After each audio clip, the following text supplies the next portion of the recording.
What's up, everybody? This is Cool Dude, and welcome back to another cool review. Hopefully, not a cool review as disastrous as The Mandalorian Season 2, because the fact that YouTube did that to me on audio, I swear to effing God! Anyway, bygones be bygones. Woo! Oh my god. Anyway, so today we are going to be reviewing Cars 3. Now, of course, this is a Disney Pixar sequel. Feels like there's been a lot of them right now.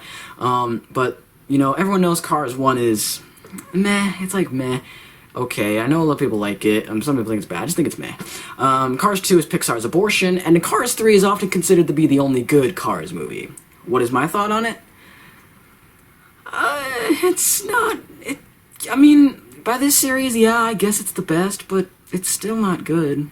Okay, let's go over the story, let's go over it. So, Cars 3 centers around, once again, Lightning McQueen, thank God, not, you know, Mater or Larry the Cable Guy, because goddamn, man, that movie sucked. Anyway, it's a whole nother can of worms to discuss. So, Cars 3 has Lightning McQueen back, and he's racing, and over time, there's been a lot more high-tech racers, there's a lot more advanced, you know, cars out there that are racing, and eventually, these cars are starting to overtake the old roster, meaning that Lightning McQueen might have to retire. And after a freak accident, you know, which he crashes, which of course the trailer is built up because, ooh, look at this, we're dark and edgy, ooh, I hate when Disney does that, because, you know, that's trailer fodder, it's like dark, it's like Sith Ray again, how they just able to trick the fans like that. It's so dumb. Anyway, so then, you know, the rest of the movie is basically Lightning McQueen recovering from his injuries and trying to fight his way back up to the top, where he should be, because the sponsors want him to basically sell out, become a sellout, and just be here for merchandise. Like, he'll still be, like, popular and relevant, but he won't, like, be racing. But he wants to race again, so it's his fight back up to the top. You know what I suddenly realized about Cars? Like, the first Cars, I like to say, is a discount Rocky, because, you know, it's like a hotshot rookie wants to win the game, win the championship, but then he realizes how important the other people in his life really are, and, you know, gives that up. And then, I like to say Cars 3 is the discount Rocky 3. You know, because Rocky gets beaten up by a newcomer, and then he has to fight his way back up to the top, and he eventually overcomes it. So, yeah, it's just like a lesser Rocky, but Pixar's lesser Rocky. So, let's just get to the pros, number one. Let's go to the pros. Pro number one is the animation surprisingly looks very gorgeous. That is, all of Pixar's movies, even the bad ones, they all have beautiful animation. Because in their own way, in terms of the decades they were made, and this one is great. Probably the best animated and best looking one out of the three. And the three movies, even though the Cars 3 may be bad, at least it had good animation. This one is no exception. The cars look a lot better in this one than they have in the other movies, in terms of their polish and their, like, overall dirty look. The story is clever, I will give it that, despite its obvious Rocky 3 ripoff. Like, this should have been Cars 2. Let's be honest, this is Cars 2. Let's ignore that abortion. Let's just put Cars 3 as Cars 2, if you really want to look at it that way. That should have been where the sequel to Cars 1 should have been. And I will say, I guess Owen Wilson is trying harder. Honestly, he's just the same. What else good? I'm really trying, guys. Oh, you know what? The comedy's a lot better. There's a lot more moments when I laugh, because goddamn, the comedy in this movie feel like it's just really cheesy, awkward, or just kind of very bad, very bad. But this one is actually, like, it was pretty funny. I will say also, yeah, the creativity behind this one is great, because they go to this one dumpster, you know, place with all this mud and all this, you know, like, tires and broken, like, spare parts, and he has to fight against this giant school bus with these, like, you know, exhaust fumes, flames on its head. Like, that's really awesome. That's creative. I love that.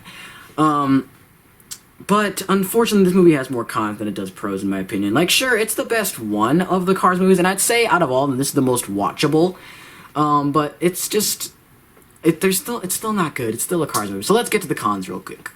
Con number one is, it's Cars. Like, who the hell asked for Cars 3? Like, no one asked for Cars 2 to begin with. Like, they made Cars 2 before Incredibles 2, or, like, even Monsters, Inc. 2, or, like, literally any of the other sequels, but really, Cars was the one that just needs to have the story be told. I hope this is going to be the last Cars movie. I hope Cars 3 was the final straw, because I hope to God we don't see anything else from Cars. No more movies, anyway. If you want to make shorts, fine. If you want to make other stories, great. But if you want to make another movie, no. I say no. This is enough. No more. I was really struggling for the longest time why this was so stupid, but ironically, I found this a video by a really talented YouTuber named Schaeferless Productions. I hope I'm saying his name right. I'll link his video down below in the description if you want to check it out. He made a really good point about how Cars is a conceptually bad franchise. Basically, long story short, there's no reason for them to be cars in the terms of the story significance. Like Toy Story, they need to be toys because that's how their world works and that's how it feeds into the story and the themes of all the movies.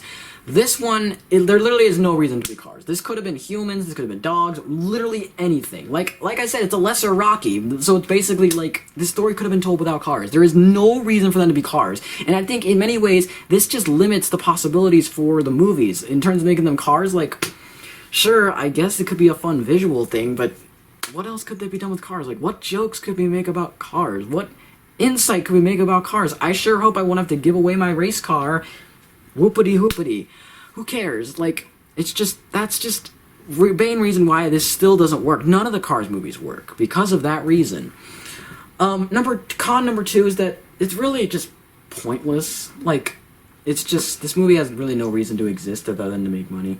Like, I guess it forwards Lightning McQueen's story. If you want to really know about his story, then, you know, I highly recommend it. But if you really just are looking for an actual good Cars movie, this really has no reason to exist. Con number 3 is that, like, it's a very predictable story, if I'm being honest. Like, I feel like this movie, I don't know if it really means it, but it really just comes across that, ooh, look at us, we're doing something unique and special and unique with all this, you know, retirement stuff. Is Lightning McQueen gonna go, oh no, who knows, he might not make it. And, like, the twist at the end, it's, like, so predictable. Like, the way they teased it, it's just so, like, you see it coming from a mile away, and it's, I don't know, it's just very plays by the numbers. It plays it very safe. Con number 4 is also just all the new characters they've added, which are, I guess, are fine. They do their job. All the voice actors are just fine in this, like, in all the Cars movies. Like, it's not really the voice actors' fault, because they're doing fine. They're not great, they're not bad, they're just fine. The new characters don't really add a whole lot. It's kind of like Star Wars The Rise of Skywalker with all those pointless side characters, because they don't really get to do a whole lot other than just either spill exposition or just be there for, like, one joke or one scene. So that's also a con there. And yeah, that's really it. Honestly, I give this movie it's not awful. I'm gonna give it a 3 Lightning McQueens out of 5. This movie really has no reason to exist. It's just part of a really conceptually bad franchise. Probably the worst Pixar franchise ever. I'm sorry, but I don't like Cars. It's a conceptually bad franchise. I actually did used to love Cars, though. I will say that. Like, there's no, I'm not gonna sit here and act like, oh, I've always hated Cars. I always thought it was bad. No, but little me did like Cars at a long time. But when I got older and I did a little thing called thinking, I realized how bad they are. So that's how. Sorry. So conceptually bad. It really just suffers from pointlessness, and it suffers from kind of like bland plot, but the animation looks beautiful. The story, even though it is predictable, is still very appropriate for the sort of setting, and the jokes do land, and it's it's completely harmless, unlike some other Cars sequels. So it's great. It's okay. If you have a child and they really want to see another Cars movie, take them to see this one.